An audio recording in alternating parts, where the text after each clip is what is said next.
everyone, today I'll be reviewing this new Netflix original movie. It's called The Weekend Away. It is starring Leighton Meester. This movie is directed by Kim Farrand. And so in this movie we see Beth. She's like a new mom and she goes a weekend away with her friend in Croatia, and she goes over there for the weekend, and we see over the night many things happen, and when she wakes up in the morning she finds her friend.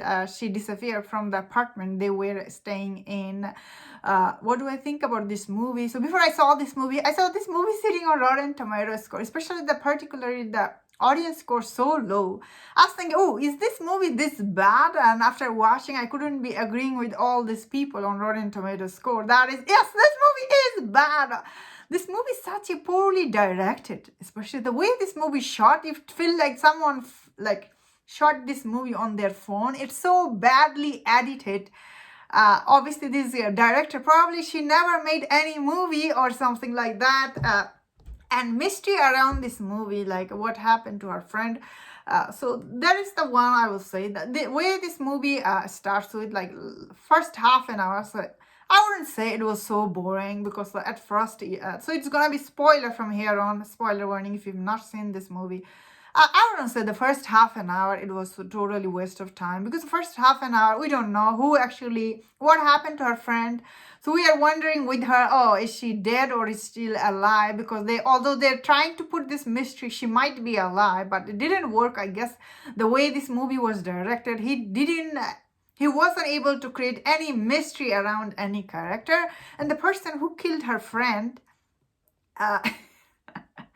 at first we see like the detective has killed her friend, then later we find out that actually her husband killed her friend.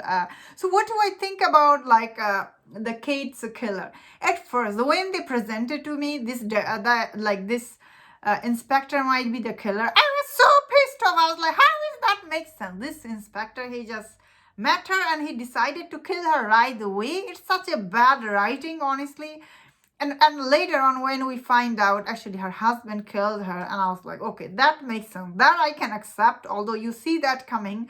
But still, it makes sense, because the inspector killing her, it really, at first, it didn't make any sense to me. And the way this inspector was behaving, I was like, what's up with him, Overall, the way this movie was made, like the shot and the cinematography, so bad. When you watch it, you feel like you are watching a TV movie or something. It does not look like a Netflix movie. Not that Netflix movie looks good.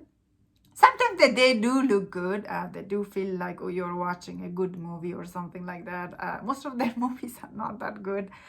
All of their movies are half-baked, unfortunately. Some of their Netflix original movie, although they are getting many Oscar nominations, they're always like hit and miss for many people.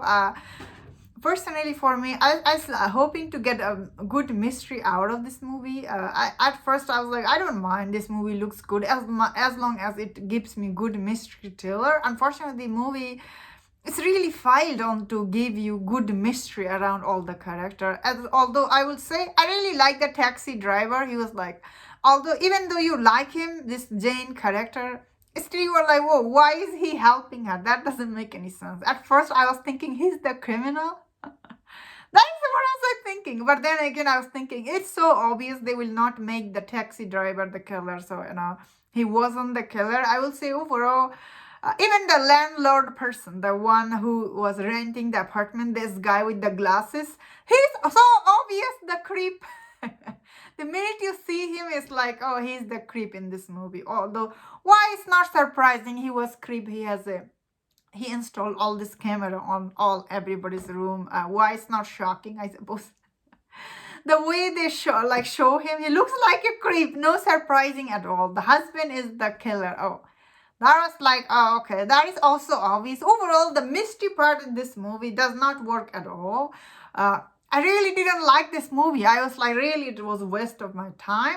That means I will say first 10 or half an hour, it wasn't bad. I wasn't sure if she was dead or she was alive. So mystery around that time of this movie, I liked like first half an hour. After that, I felt like this movie fell off from me, especially once we find out that Kate was having affair with her, like Beth's husband. I felt like that is where this movie fell apart. Personally, for me, honestly, for everyone else, people are really hating this movie. As I was saying, it's not all bad. First half an hour is decent. After that, this movie falls apart. And that was my thought on this movie. Let me know in the comment. What do you think about this movie? If you enjoyed this review, don't forget my other reviews on Netflix movie. If you enjoyed this, please subscribe. Until I see you next time, please take care.